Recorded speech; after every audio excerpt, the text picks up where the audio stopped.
Hi, and welcome to the Brussels update. The first month of 2025 has flown by, and a broad range of plans has already been announced by the European Commission. With the ambitions to strengthen the European Union, 2025 will be an interesting year.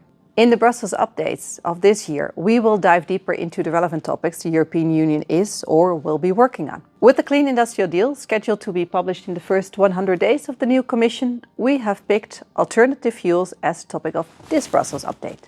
The energy transition and uptake of clean fuels was also discussed at the EU Maritime Skills Forum. Working with these alternative fuels will request new skills from seafarers, as EXA President Karin Orsel and Director Waterborne Transport Fotini Ioannidou discussed during the fireside chat. Yeah. I'm not starting to sing, no worries. Sotiris and Sasha both mentioned 800,000 or 250,000 people who needs to be reskilled. And the reskilling is mainly in a link with the energy transition. But I think what in the introduction also was mentioned is that we have a general shortage of crew anyhow. And how can we remain both attractive and what can we do if we look at digitalization, automation and things like that. They also underlined the need for maritime cooperation to ensure interesting maritime careers, as you can see in the following video. Okay, we know that this industry has a problem of attractiveness. Part of the problem, but not of course all of it, is also linked to how the workplace is structured, whether it's safe, etc. What are the career opportunities?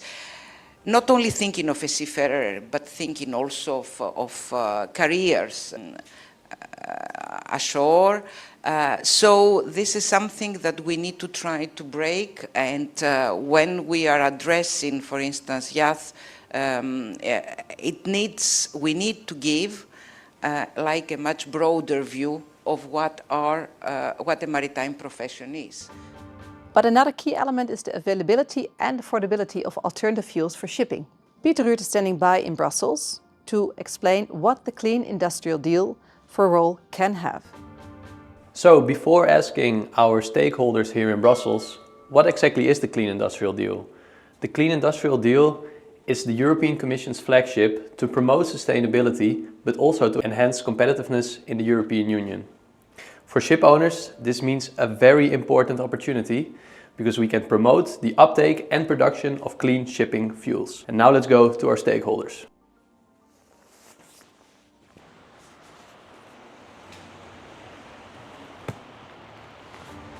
Shipping is an important economic sector, but it has relied on fossil fuels for many decades to run its operations.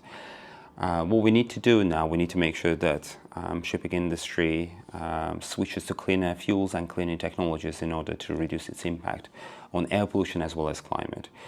Technologically speaking, we know how to do it, but to make it work in practice, we need to make sure that those clean fuels are produced and made available in European ports for the benefit of the shipping industry.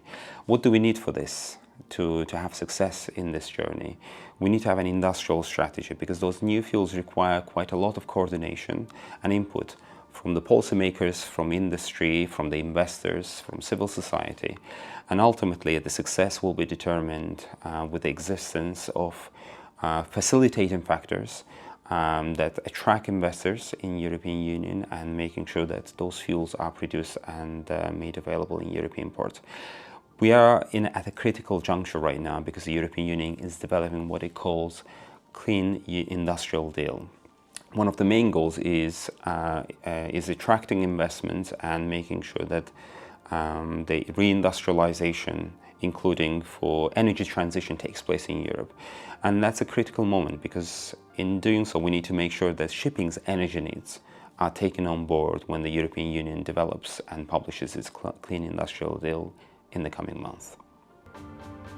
It's very important for ports as well that we have this greening of shipping because these are the customers of the port, and as port you have a role to play, but it's ports in Europe are landlord ports, so they cannot be the bunkering operators, but what they can do is is look at the port readiness, you know, like the safety rules, see that all these things are ready, so that if there is a bunker operator, operators are coming, they have a signal from the market that there is a need to have a certain fuel, that everything is in place. And what will be important and needed for ports is to have the space, to have the permits, and there we hope we can count on a good regulatory framework at European level, but also at national level, because that is where it will happen. I think we have to increase the amount of clean fuels to the maritime sector, because if we don't do it, then nothing changes, and we have to change something if we want to reach our climate targets. How can we achieve that?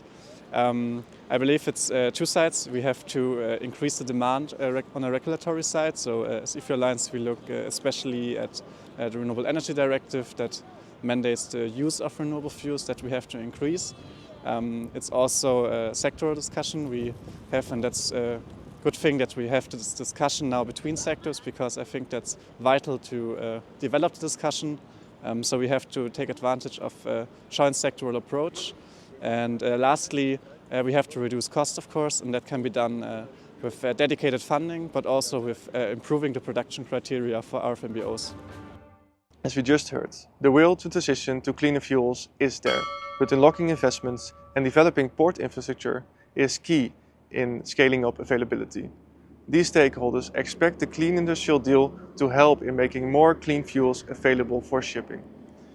We would like to thank you for watching, and please leave your thoughts and comments down below the video, and we will see you in the next Brussels update.